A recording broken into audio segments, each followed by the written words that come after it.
So by now, I'm sure you've heard about what happened to former President Donald Trump. Take a look at what happened. And in this video, I want to show you a few different ways how I believe the situational awareness could have been covered for this area. Now, keep in mind, I know that rallies happen in different cities, and it's hard to have boots on the ground to actually assess an area and the safety of the area.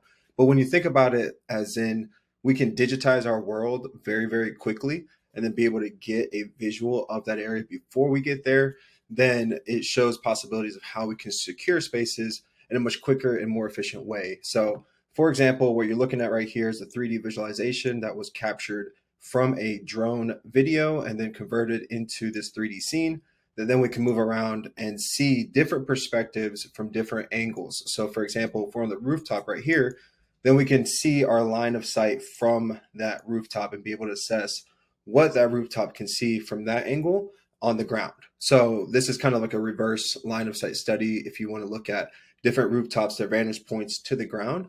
And then also let's skip over to the stadium shot. So this was captured in 3 or 4 minutes of video footage on this area and then processed. And within a few hours, we have this visualization that then we can move around on the 50-yard line. So if I zoom out, you see I'm on the 50-yard line of this football field, and I am POV standing level as if I was on the field.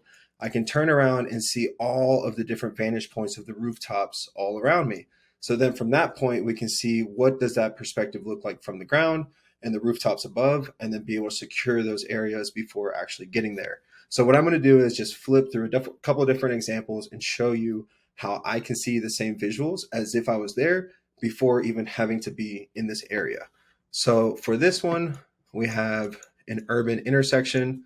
This was captured with about 2.5 minutes of iPhone footage. I can look around. I can see up to the floor. I think this is like the 8th floor, the 9th floor that then got cut off from the footage. So you see that part doesn't get reconstructed. But from the ground level, we can look around and see what would be visible from this area on this urban intersection. Okay, here's a perfect example. So these bleachers are about 10, 15 feet up in the air, elevated up from the stadium. Sit down as if you're in the bleachers looking around. What can we see from this area? So if we had an event on that other stage over there or on that other field back there, the parking lot, what kind of cars can be seen from this point? That's the same bleacher scene. And then we have this house. So I just got to refresh it.